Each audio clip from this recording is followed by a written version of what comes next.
سلام همگی، امیدوارم که حالتون عالی باشه. توی این سری ویدیو قرار راجع به راه‌های اقامتی اسپانیا براتون ویدیو بذارم و اولین و پر مخاطب ترین این روزها که خیلی هم ایرانی‌ها مشتاق شدن و الان خیلی دارن ازش استفاده میکنن، یعنی از این آپشن استفاده میکنن که بیان اسپانیا اقامت بگیرن و حالا بعدش اقامتشون رو تمدید کنن به اقامت دائم منجر بهش استفاده میکنن صحبت کنیم. که موضوع امروزمونم دیجیتال نومد ویزا هستش. اینکه اصلا چجوری میشه گرفت، چه پوینت هایی باید داشته باشی، چه مدارکی باید داشته باشی برای اینکه بتونی برای این ویزا حالا اقامت اقدام کنی و اینکه حداقل درآمدت باید چقدر باشه. اینجور چیزا ما با هم صحبت کنیم دیگه. پس اگر این موضوع اقامت گرفتن تو اسپانیا یکی از موضوعاتیه که این روزا بهش فکر میکنید، تا انتهای ویدیو با من همراه باشید.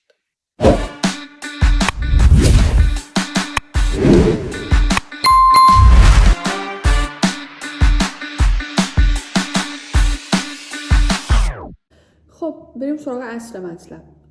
اینکه اصلا ویزای دیجیتال نومد چی هست، چجوری میشه براش اقدام کرد، چه مزیت‌هایی داره و اینکه چه پوینت هایی رو به شما میده که اگر این مسیر رو برای اقامتتون انتخاب کنید.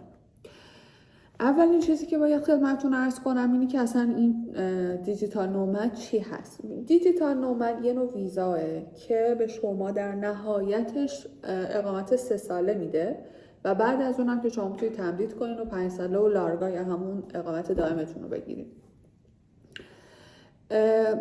پروسش چجوریه؟ اینه که شما از 2 طریق میتونید برای این ویزا اقدام کنید. یکیش از داخل ایران میرین سفارت اسپانیا و خب مدارکتون رو میدین و از اون مسیر اقدام میکنید برای ویزای دیجیتال نومدتون. دومیش که حالا یه مزیت هم حساب میشه اینه که از داخل خاک اسپانیا هم شما میتونید این کار رو انجام بدین. شما میتونید ویزای توریستی بگیرین، بیاین اسپانیا، از داخل خاک اسپانیا این پروسه‌تون رو انجام بدین و هولوش 45 روزم میتونید این اقامتتون رو بگیرین. حالا بریم سراغ این که اصلا چجوری میشه برای این نوع ویزا و این نوع اقامت ما اقدام کنیم، چه شرایطی رو ما باید داشته باشیم که بتونیم برای این نوع ویزا اقدام کنیم. ببینید، برای دیجیتال نومد شما لازم نیست که حتما فریلنسر باشید. چرا؟ باید حتما خارج از خاک اسپانیا شما درآمد داشته باشید، ولی لزوما این نیستش که شما حتما باید فریلنسر باشید.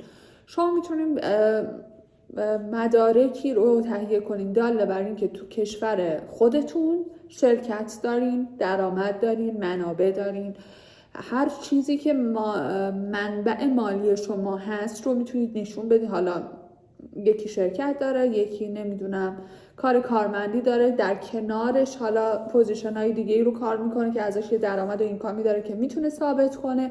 هر چیزی که شما میتونید ثابت کنین که آقا من این تومن رو خارج از خاک اسپانیا ماهانه دریافت میکنم، دارم این درآمد و این اینکام رو دارم. یا میتونه اصلا نه حالا تو ایران، میتونه از کشورهای دیگه که حالا مثلا توی کشور دیگه شما اقامت داری، شما قرارداد کاری داری، میتونه نشون بده که آقا من ریموت دارم کار میکنم، قراردادم اینقدر در ماه در میارم و میخوام بیام اسپانیا اقامت بگیرم. خب حالا سوالی که پیش میاد اینه که این درآمده چقدر باید باشه. ما باید نشون بدیم که چقدر درآمد داریم که بتونیم برای این نوع ویزا اقدام کنیم. ببینید، مینیمومش باید شما نشون بدی که خارج از خاک اسپانیا 2600 تا 2700 یورو در ماه، الان دارم توی لپتاپم نگاه میکنم که اطلاعات دقیق بهتون بدم، همین رو هوا ندم. 2700 یورو در ماه شما درآمد دارید. بعد این البته مینیمومش، هر چقدر شما درآمد بیشتری داشته باشید و بتونید ثابت کنید که این درآمد بیشتر رو واقعا داری، خب خیلی اون پروسه رو براتون راحت تر میکنه. بعد خدمتتون عرض کنم که حالا شما اوکی ثابت کردی که درآمد ماهانه مثلا 2600 یورو به بالا داری خارج از خاک اسپانیا و نمیای داخل اسپانیا که بخوای اینجا کار کنی، از اینجا اینکام و درآمد داشته باشی، چون اصلا این ویزا بهتون اجازه کار نمیده. فقط شما اجازه داری که زندگی کنی اونجا و باید مالیات بدی. حالا من جلوتر بهتون توضیح میدم. شما باید توی این ویزا وقتی نشون میدی که من انقدر درآمد دارم، در ازاش که شما میای تو اسپانیا زندگی میکنی باید مالیات پرداخت کنی به دولت اسپانیا که مالیاتش فکر میکنم یه چیزی هولوهوش 500-600 یورو مینیمم شروع میشه، بسته به اون عددیه که شما نشون میدی چقدر در ماه درآمد داری. حالا هر چقدر اون عدده بیشتر باشه خب به تناسب اون مالیاتی هم که شما باید پرداخت کنی در ماه خب بیشتر خواهد بود. چه مدارک دیگه ای رو باید شما ارائه بدی؟ باید بیمه بگیری، بیمه سلامت بگیری اینجا، بیمه درمانی بگیری اینجا، به سفارت ارائه بدی، مدارک مالیتون ارائه بدی، مدارک خویشاوندی تو، یعنی اگر شما سرپرست خانواده میخواین بچه‌تون و همسرتون رو بیارید باید مدارک اونها رو، مثلا یکی از کلاینت های من که فکر کنم 1-2 ماه پیش من کارش رو انجام دادم، الان تو پروسه سفارت و اینا هست، داشتیم با هم صحبت میکردیم، یه سری از مدارک ها ازشون میخواستم، مثلا این که حالا همسرشون چی کار است، اگر حالا ایشون همسرشون معلم بودن باید معفیش و حقوقیشون و مدارک مالیشون و یه نامه‌ای که کجا کار میکردن و حالا چه کار سمت کارشون چی بوده، چه شغلی داشتن، دیتیل ازتون مدارک میخوان. برای فرزندشون حالا علاوه شناسنامه بود که حالا اون ریشه فامیل بودن و یعنی ریشه این که پدر مادر این بچه هستن و اینا رو باید نشون میدادن. یه سری مدارک تحصیلی اون فرزند رو میخواستن چون فرزندشون زیر 18 سال. اینجور مدارک رو ازتون میخوان و در خلاصه همه اینها چه از داخل خاک اسپانیا اقدام کرده باشه، چه از سفارت ایران، سفارت اسپانیا تو ایران اقدام کرده باشه، مدارک رو به سفارت میدید، سفارت بهتون ویزا میده، شما میاین داخل اسپانیا، داخل خاک اسپانیا باید برید یه سری از مراحل اداریشو طی کنید و اداره پلیس برین و بعد از اینکه شما اداره پلیس رفتین تقریبا 1 ماه بعد شما کارت اقامت 3 سالتون رو دریافت میکنید. دیگه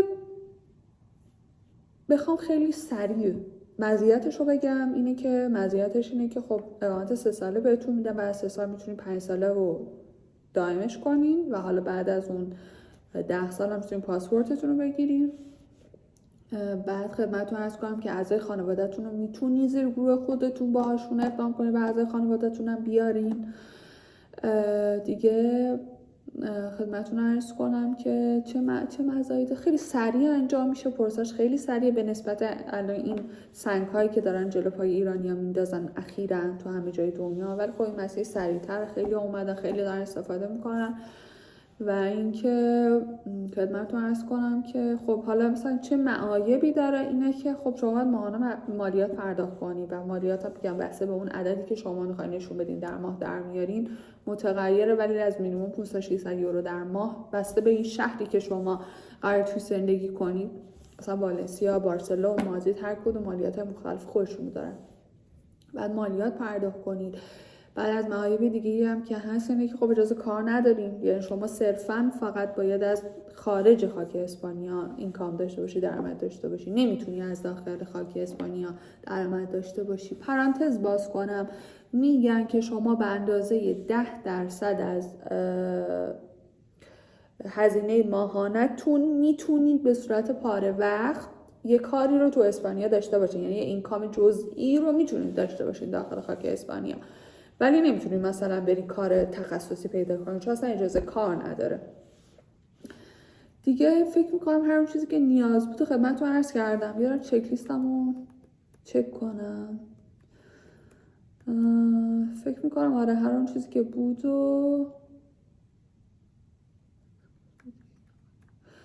یه مزیت دیگه هم اینه که شما میتونی تو این ویزا درخواست مالیات 24% ثابت بدی، چون اینجا درآمد پلکانیه، مالیات پلکانیه با توجه به اون حالا شهری که گفتم زندگی میکنید و درآمدی که دارید، حالا چه خارجش باشه چه داخلش، پلکانی شما باید مالیات بدید. مثلا میگم یکی که 20,000 تا درآمد داره یه مالیات میده، یکی که 50,000 تا داره یه مالیات دیگه میده، یعنی ثابت نیستش.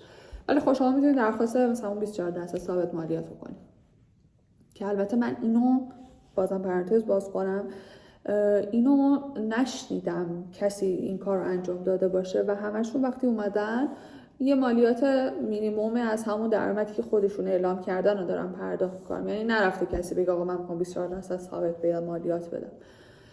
ولی خب میگن همچین شرایطی رو داره.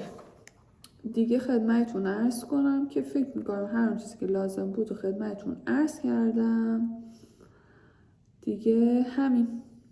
باز اگه سوالی دارید تو کامنت ازم بپرسید، من حتما به همشون جواب میدم. البته ببینید خب سوال خیلی از من زیاده. اصلا من هدفم از این زدن این کانال این بودش که بتونم دوستان رو راهنمایی کنم، چون یه سری از عزیزان هستن که خب واقعا شرایطشون ندارن که بخوان هزینه‌های گزاف شرکت‌های مهاجرتی و اینجور چیزا رو پرداخت کنم، مثلا چه دانشجویی بخوام بیان چه حالا هر تایپ دیگه ای رو.